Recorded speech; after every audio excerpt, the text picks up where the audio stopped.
सहनाववतु सहनौ भुनक्तु सह वीर्यं करवावहै तेजस्विनावधीतमस्तु मा विद्विषावहै। ओम शांति शांति शांति। वैदिक जीवन पद्धति में हम प्राणायाम का विषय पढ़ रहे हैं और अथर्ववेदीय जो प्राण सूक्त है उसका स्वाध्याय कर रहे थे। 6 मंत्रों तक हमने विचार किया, उनको समझने का प्रयास किया। यह विचार यदि हम अपने स्वभाव में उतार लें, इन विचारों से अपने जीवन को संवार लें, तो निस्संदेह है ये जीवन हमारा धन्य हो जाएगा। इस जीवन का जो उद्देश्य है उस उद्देश्य की पूर्ति हो जाएगी। प्राणायाम जो अपने नैतिक और नित्य जीवन में महत्व देते हैं जो लोग, वो निसंदेह है अपने मन से, अपने वाणी से और शरीर से अपना स्व कर्म स्वधर्म अच्छी प्रकार से निभाते भी हैं और उसके साथ साथ लोगों को भी प्रेरणा देते हैं, लोगों को भी प्रेरित करते हैं। उनके वाणी व्यवहार से, विचार से सभी प्रभावित होते हैं और वह परमपिता परमेश्वर जो हमको हर पल हर क्षण देख सुन जान रहा होता है, उसका भी यही उपदेश है कि हम इस प्राण विद्या को जानें, समझें और अपने जीवन में वैसा उतारें। जो उपदेश होते हैं वो यही विशेष होते हैं कि वह हमारे जीवन को, हमारे प्रत्येक व्यवहार को परिष्कृत कर देते हैं, उनमें परिवर्तन कर देते हैं। जो दुर्गुण है, दुर्व्यसन है, दुर्व्यवहार हैं, जो हमारे लिए हितकारी नहीं है, अहितकारी हैं, अकल्याणकारी हैं, जो अज्ञान युक्त हैं, अंधकार युक्त हैं, अविद्या युक्त जो व्यवहार हैं, विचार हैं, उन सब को भस्मीभूत करना वो प्राण विद्या से, प्राणायाम से, अष्टांग योग से ही संभव हो सकता है। तो इसकी शरण में आएं और अपने जीवन को धन्य करें, क्योंकि धन्य करने के लिए ही इस धरा धाम को धन्य करें, अपने जीवन को धन्य करें। अपनी वैदिक जीवन पद्धति को अपना करके इस कार्य को हम कर सकते हैं। ये वैज्ञानिक पद्धति है, ऋषियों के द्वारा प्रदत्त पद्धति है, परमात्मा के द्वारा उपदेशित पद्धति है। इसके बिना मनुष्य जीवन का संपूर्ण समग्रता से उत्थान हो ही नहीं सकता है। अपने अपने ढंग से लोग करते हैं और जितना जो करता है उसमें जो संतुष्टि है ठीक है, लेकिन जो समग्रता की बात करें, जो संपूर्णता की बात करें, जो पूर्णता की बात करें, तो जो वैदिक विचारधारा है, जो वैदिक जीवन पद्धति है, वेदों का आदेश निर्देश उपदेश संदेश जो है, उसको हम जब आत्मसात करेंगे तभी ये जीवन हमारा धन्य हो सकता है। तो अगली कक्षा की हम बात रखने से पहले आप में से किसी कोई प्रश्न हो तो पूछ सकते हैं। ओम स्वामी जी। जी, जीवन किस तरह जीना चाहिए? जीवन किस तरह जीना चाहिए? एक तो ये है कि जीवन जीने का जो मार्ग हमारे बड़े बताते हैं। अगर व्यवहारिक दृष्टि से हम इसको विचार करें तो आप देखेंगे कि जब हम छोटे होते हैं तभी से ये हमारे व्यवहारिक जीवन की घुट्टी हमको पिलाई जाती है कि ऐसे करना, ऐसे नहीं करना, सत्य बोलना, किसी को नहीं सताना है, सत्य के साथ, प्रेम के साथ, करुणा के साथ अपने जीवन को व्यतीत करना। यही सीख दी जाती है, शिक्षा दी जाती है। तो वो सीख हम आत्मसात करें। नए नए कुछ लोग एक्सपेरिमेंट करते रहते हैं, कुछ लोग अपने अपने ढंग से जीना चाहते हैं। ठीक है, स्वतंत्रता है। यदि आप जो विचारधारा दी जा रही है, जो संस्कार आपको दिए जा रहे हैं, यदि उसमें कहीं कोई शंका है, कहीं पर कोई आपको संशय है, कोई भ्रांति है, तो उसकी शांति के लिए आप अपने बड़ों से, आचार्यों से, गुरुजनों से, माता पिता से, या जो भी हमसे बुद्धि में श्रेष्ठ जन हैं, उनसे प्रश्न करें विनम्रता पूर्वक, और वो जैसा फिर हमको निर्देशित करते हैं वैसा जीवन हमको जीना चाहिए। कुछ लोग बड़ों की बात जब नहीं मानते हैं, कुछ लोग जब शास्त्रों की बात नहीं मानते हैं। अब शास्त्रों में भी यदि ये हम विचार कर लें कि जो भी संस्कृत में लिखे सब शास्त्र ही हैं, और हमारे संस्कृति के पतन का ये बहुत बड़ा कारण रहा है कि जो कुछ भी हमने संस्कृत में देखा वो समझा कि ये सब आत्मसात करने की चीज ही है। मतलब उसको हमने ये नहीं समझा कि ये प्रामाणिक है या अप्रामाणिक है, उसको ये नहीं समझा कि ये वास्तव में किसका लिखा है। आप्त पुरुषों के द्वारा ये उपदेश किया गया है, या स्वार्थ से वशीभूत होकर के किसी व्यक्ति ने जो अपने व्यक्तित्व को महान न बना करके उसने स्वार्थ में, संकीर्णता में लिख दिया है, उसको भी जब हम मान जाते हैं तो भी हम भटकते रहते हैं। तो उससे बचना, तो सबसे पहले बड़ों से शिक्षा प्राप्त करके जिज्ञासा युक्त जीवन जिए, हमेशा कुछ सीखने की लालसा से आगे बढ़ते रहना। जीवन को जो ऋषियों ने कहा है, जो वेद उपदेश है, जो परमात्मा ने हमारे लिए संदेश दिया है, उसको समझने का प्रयास करें, और जैसा हमने प्रयास किया, समझा, फिर वैसे जीना। यदि वेद शास्त्र हमको नहीं आते हैं, नहीं हम पढ़ पाते हैं, या ऐसा कोई क्षेत्र है जहां पर इसका कोई प्रचार प्रसार नहीं है, तो उस परिस्थिति में जो अंतर आत्मा हमारी कहती है, अंतर आत्मा की आवाज को सुनना, उसके संदेश को सुनना और तद अनुसार आचरण करना। फिर कई लोग ऐसा संकेत करते हैं अपने आत्मा के लिए कि गलत काम भी करते हैं तो भी कहते हैं कि मेरी आत्मा ने ऐसा कहा इसलिए मैंने ऐसा कर दिया।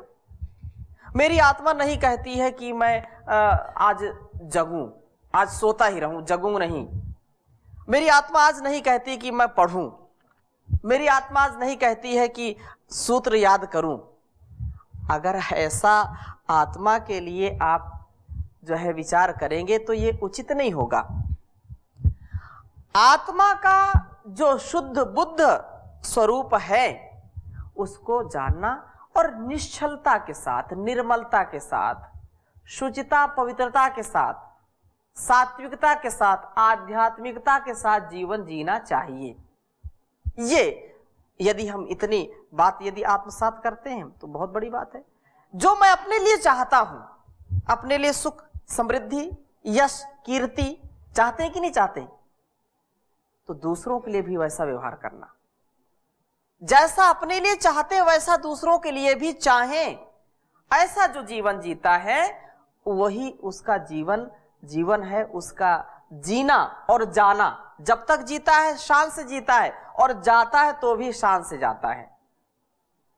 उसका जीना और जाना लोग जानते हैं, और युग युगांतरों तक उसका यश और सम्मान रहता है। ठीक है, और किसी कोई प्रश्न पूछिए। ओम स्वामी जी। जी जैसे कि मेरा एक छोटा सा प्रश्न है जी। कि किसी चीज में जो मोह होता है, माया होती है, जैसे कि खाने में मोह, बोलने में मोह, जी मजाक मस्ती करने में मोह, हाँ, उस पर रोकना, उस पर धैर्य रखकर नियंत्रण कैसे करें। हाँ, इस बात पर विचार करना कि जो सामने भोजन रखा है, अब उसको संयमित होकर कैसे खाना। तो जैसे आपको 3 रोटी की भूख है, भोजन बहुत अच्छा बना है, तो 3 रोटी खा करके यदि आपके मन में आता है 2-3 रोटी और खाना चाहिए, और जो आपके लिए फिर हितकर नहीं होगा, तो फिर वहां पर विचार करना चाहिए कि यदि मैं 3 रोटी खा करके संतुष्टि को प्राप्त हो रहा हूं और ये मेरे मन में जो लालच आ रही है, यदि नहीं खाऊंगा तो काम चलेगा कि नहीं चलेगा, मेरा इससे कार्य चल सकता है कि नहीं। तो जो अत्यंत आवश्यक है, भोजन तो करना ही पड़ेगा, चाहे स्वादिष्ट हो या थोड़ा सा नमक मिर्च, या यहाँ तो आपको बिल्कुल सात्विक भोजन मिलता है। लेकिन कुछ लोग ऐसे होते हैं जो राजसिक या तामसिक भोजन अधिक करते हैं और वो इस बात को अक्सर भूल जाते हैं। वो खाते भी हैं और पीते भी हैं, खाते पीते दोनों है, पीते खाते पहले हैं। एक तो ये पूछते लोग खाते पीते घर का है, और कुछ ऐसे पीते खाते घर के होते हैं, ठीक है। तो पीते खाते जो लोग होते हैं वो अक्सर नियंत्रण नहीं रख पाते, क्योंकि उनकी इंद्रियां, उनकी रसना उनके वश में नहीं होती है। एक दिन मैं और चर्चा कर रहा था आपके ही बीच में कि रसना में फंसना नहीं, रसना, रस ना मतलब रस जब हम लेने लगते हैं, जब हम रसिक हो जाते हैं तो फिर समस्या हो जाती है। सात्विक रस तो लेना ही चाहिए भाई, सत्संग में है तो आनंद तो लेना चाहिए। यदि स्वाध्याय कर रहे हैं तो स्वाध्याय में रस लेना चाहिए। लेकिन जो भौतिक चीजें हैं, जो मेरे लिए अकल्याणकारी चीजें हैं, जितना नितांत आवश्यक है उसके अलावा यदि मैं रस लूंगा तो फिर रसना में फंसना, पहले रसना फिर फंसना, फंसना और फंसना, बात समझ में आ रही ना। रसना में मत फंसना, और जो रसना में फंस गया अर्थात जो आप कह रहे हैं कि हम कैसे वहां पर नियंत्रण रखें, तो यही तात्पर्य है कि उसमें फंसना नहीं है। आप ये देखिए कि अगर 3 रोटी से मेरा कार्य चलता है, इतनी दाल, इतने चावल, इतने सब्जी से मेरा कार्य चलता है और उतने में मुझको पूर्ण स्वस्थ लाभ मिलता है, तो फिर अधिक खाना क्यों, वो तो फिर हानि है। ऐसे ही जब वार्ता करते हैं, मन चंचल हो जाता है, तो वहां पर आप देखें कि मैं जितना वाग व्यवहार कर रहा हूं, जितना मैं बोल रहा हूं, इससे मेरा काम चल जाएगा या नहीं चलेगा। जो नहीं चलता तो उतना तो बोलना ही पड़ेगा, और जितने में चल जाए उससे अधिक क्या बोलना, अधिक बोलना या अधिक चंचलता करने उचित नहीं होता है। कबीर जी का दोहा तो आपको याद होगा, अति का भला न बोलना, अति की भली न चूप, अति का भला न बरसना, अति की भली न धूप रे कबीरा, अति की भली न धूप। अति सर्वत्र वर्जयेत। यदि एक शब्द में हम कहें कि नियंत्रण नहीं आ रहा है, तो ये इस बात को हमेशा याद रखें, अति सर्वत्र वर्जयेत। अति का सदा ही वर्जन करना चाहिए, उसको त्यागना चाहिए, उसको छोड़ना चाहिए। तो जो भोजन है उसको आप सीमित करिए, हित भूख, रित भूख, मित भूख, है ना, हित भूख, मित भूख, रित भूख। और वार्ता जितनी करनी, वाणी आई तो वार्ता के लिए तो मिली है। अब आप मौन रहो चुपचाप, मैं बात नहीं करूंगा तो भी बात नहीं बनेगी, और ज्यादा बोलते हो तो भी बात नहीं बनेगी। तो जितना आपके लिए नितांत आवश्यक है उतना व्यवहार करें, तो अपने आप नियंत्रण आने लगेगा कि भाई मैं 2-4 शब्द बोल करके चुप हो जाऊं तो मेरा कार्य चल जाएगा। चल जाता है तो ठीक है, यदि अधिक बोलना पड़ता है तो अधिक बोलें। जब कोई कक्षा में पढ़ा रहा प्राध्यापक बोले 2-4 शब्द बोलूंगा फिर मौन रहूंगा, तो ये कार्य चलेगा क्या उसका? नहीं चलेगा। लेकिन अध्यापक पढ़ा रहा है और शिष्य भी उसी के साथ जो है वार्तालाप कर रहा है लगातार, मतलब बहुत उसको बोलने ही नहीं दे रहा है, तो वहां पर उसको चुप रहना चाहिए ना। 2-4 प्रश्न यदि हैं तो शालीनता से पूछ करके और मौन रहना चाहिए। कुछ लोगों का अक्सर ऐसा स्वभाव होता है, एक प्रश्न पूछा किसी ने और प्रश्न पूछने के बाद उत्तर पूरा मिला नहीं, फिर बीच में प्रश्न दाग दिया, तो वहां पर धैर्य रखना कि एक जो मैंने बात पूछी है उसको वैसा उत्तर मिल रहा है, या जो भी हम कार्य करते हैं हम हमेशा ध्यान पूर्वक विवेक पूर्वक कार्य करें और हमेशा इसको याद रखें कि इतने में मेरा कार्य चल जाता है या नहीं, और यदि इससे अधिक मैं करूंगा तो फिर वो हानि है, उससे समय की हानि है, स्वास्थ्य की हानि है, उससे मेरे संसाधनों की हानि है, उससे मेरे धन की हानि है, उससे मेरे लक्ष्य की हानि है। तो हानि को देख करके आगे की अपनी कहानी बढ़ानी चाहिए। ठीक है जी। मतलब रात को भोजन करना चाहिए या नहीं करना चाहिए? रात को भोजन करना चाहिए या नहीं करना चाहिए, ये तो अगर मैं बोलूंगा नहीं करना चाहिए तो जिनको रात में भूख लगती हो उनके प्रति अन्याय होगा, और जो लोग नहीं खाना चाहते हैं या जिनको भोजन नहीं पचता है अगर बोलूं कि खाना चाहिए तो उनके लिए वो लग ये तो स्वास्थ्य के लिए हानिकारक है। दोनों परिस्थितियां इसमें हैं। देखो, रात्रि का भोजन का जो विधान है उसको हमको जो है कुछ विधान तो ऐसा है कि सूर्यास्त के बाद कुछ लोग भोजन नहीं करते, सूर्यास्त के बाद फिर जठराग्नि अपनी धीरे धीरे मंद होने लगती है, जैसे जैसे रात्रि आने लगती है वैसे वैसे जठराग्नि मंद होने लगती है। तो रात्रि में यदि भोजन करना है तो अल्प करें और 7 से लेकर के 9 बजे तक भोजन कर लेना चाहिए अधिकतम समय। कुछ लोग 11 बजे करते हैं, 12 बजे करते हैं, तो वो भोजन फिर उनके लिए हानिकारक है, विष के समान है, क्योंकि फिर रात्रि में भोजन करेंगे और वो पच नहीं पाता है, फिर रोग होगा, पेट खराब होगा। इसलिए रात्रि के भोजन करते समय आपको यदि आपने व्यायाम किया है, दौड़ लगाई है, दंड लगाए हैं तो भूख लगेगी तो भोजन करना चाहिए। लेकिन यदि मंदाग्नि है, भोजन पचता नहीं है और फिर भी आप जबरदस्ती जीतव्यम चाहे मर्तव्यम हचक के भोजन कर्तव्यम, अगर ऐसी स्थिति हो, देखा जाएगा आज बढ़िया बना है मालपुआ दबाओ है, तो फिर स्थिति ठीक नहीं है, फिर रोगी होगा व्यक्ति, रोग बढ़ेगा। क्यों? क्योंकि रात्रि में भोजन किया और वो पचा नहीं, फिर सुबह भी आपने जो है भोजन कर लिया, नाश्ता कर लिया दबा करके, तो वो ठीक नहीं होता है। रात्रि के भोजन में यदि भोजन ना करें रात्रि का तो अति उत्तम है।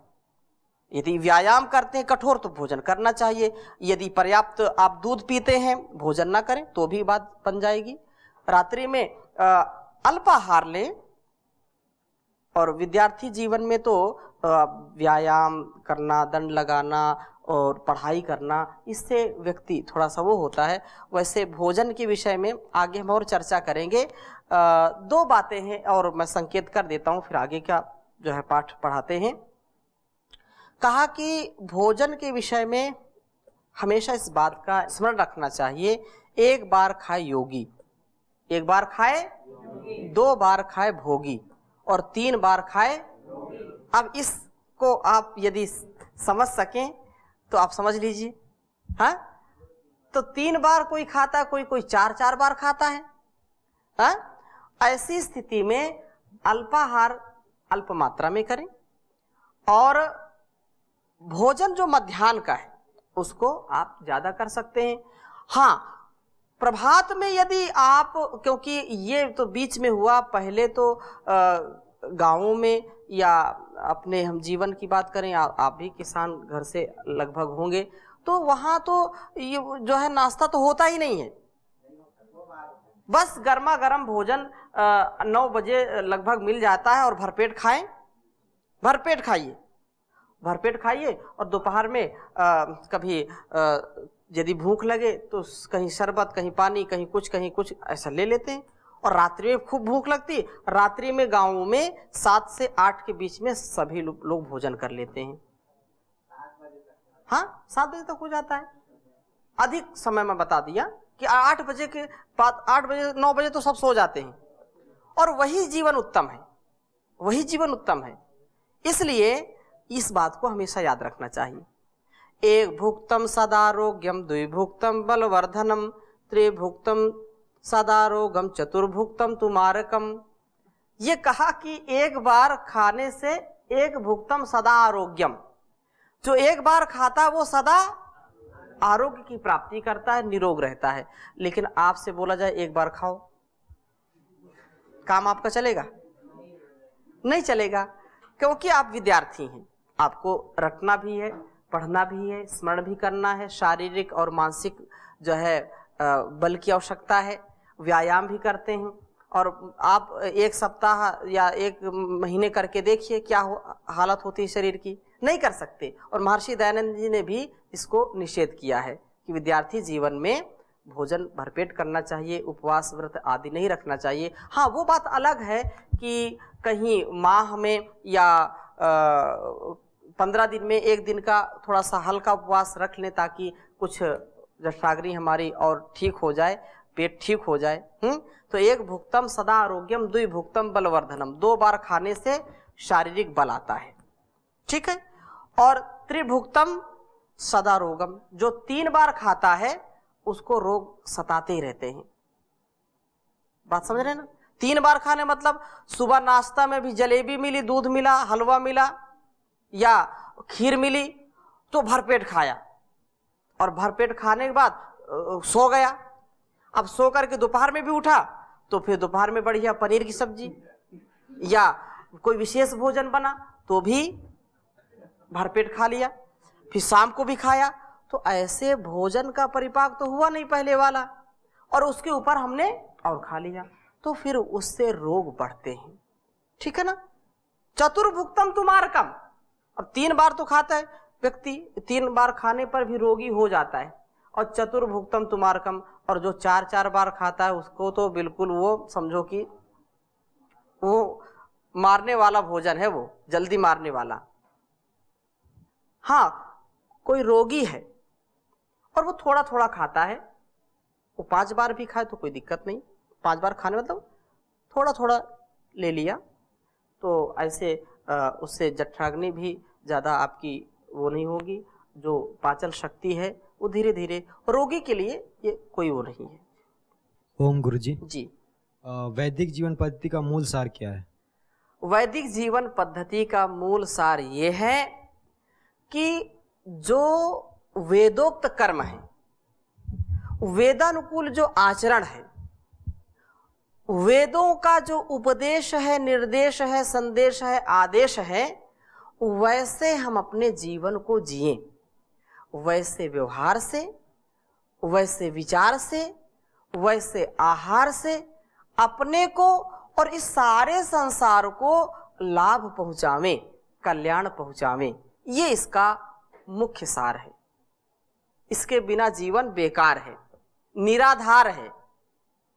ऐसा जो जीवन जीता है, वैदिक जीवन पद्धति जो है, ऋषियों की जो पद्धति है, ऐसा जीवन जीने से हमेशा व्यक्ति को पुरस्कार मिलेगा, और नहीं तो संसार में तिरस्कार उसको मिलता है हमेशा, हर स्थान पर, ठीक है।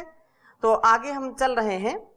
6 मंत्रों का स्वाध्याय हमने कर लिया था, 7वें मंत्र को आगे हम ले रहे हैं, और यह प्राण की महिमा का वर्णन यहाँ पर हो रहा है।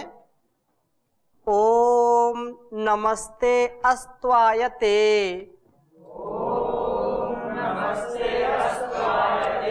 नमो अस्तु परायते, नमस्ते प्राणतिष्ठत,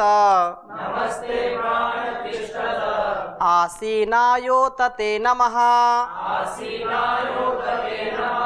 ओम नमस्ते अस्त्वायते, नमो अस्तु परायते, नमस्ते प्राणतिष्ठत, आसीनायोतते नमः। तो यहाँ पर ये कहा कि नमस्ते अस्त्वायते, नमो अस्तु परायते, आयते ते नमः अस्तु, आगमन करने वाले प्राण के लिए नमस्कार है। परायते नमःस्तु, और गमन करने वाले प्राण के लिए नमस्कार है। हे प्राण तिष्ठते, स्थिर रहने वाले, और आसीनायते नमः, बैठने वाले प्राण के लिए नमस्कार है। विशेष रूप से ये बात कही कि जो प्रभु, जो परम पिता परमेश्वर प्राण का देने वाला है, प्राण प्रदत्त प्राण शक्ति से ही सब कार्यों की सिद्धि होती है। आगमन आदि सब क्रियाओं और प्राण व्यापार से ही निवृत्त हैं। अतः कहते हैं कि हे प्राण, आयते ते नमः अस्तु, आगमन क्रिया करते हुए तेरे लिए नमस्कार हो, और परायते नमः अस्तु, परांगमुख जाते हुए तेरे लिए नमस्कार हो। हे प्राण तिष्ठते ते नमः, जहां कहीं भी स्थित हुए तेरे लिए नमस्कार हो। उत और आसीनाय ते नमः, उपविष्ट हुए तेरे लिए नमस्कार हो। यह प्रभु प्रदत्त प्राणों से होती हुई विविध क्रियाओं को देख करके हम प्रभु के प्रति प्रणत होते हैं। ये संसार में जो कुछ भी चर अचर के रूप में और हमारे शरीर में जो भी घटित हो रहा है, वो सब प्राणों के लेने और छोड़ने से, जो प्राण शक्ति का आधान हम करते हैं, प्राण जब लेते हैं तो भी उसको हम नमस्कार करें, उसके लिए नमस्कार हो। और जो जब यहाँ से शरीर से जो निकलता है वो भी, क्योंकि यह निकलना और छोड़ना, इस संसार में आना और यहाँ से जाना, दोनों ही उस परम पिता परमेश्वर की ही कृपा से हमको प्राप्त होता है। यदि उसकी कृपा ना हो तो श्वासें आ जा नहीं सकती हैं। तो इसकी चर्चा हम और अगली कक्षा में करेंगे। अभी यहीं पर विराम देते हैं। ओम शांति शांति शांति।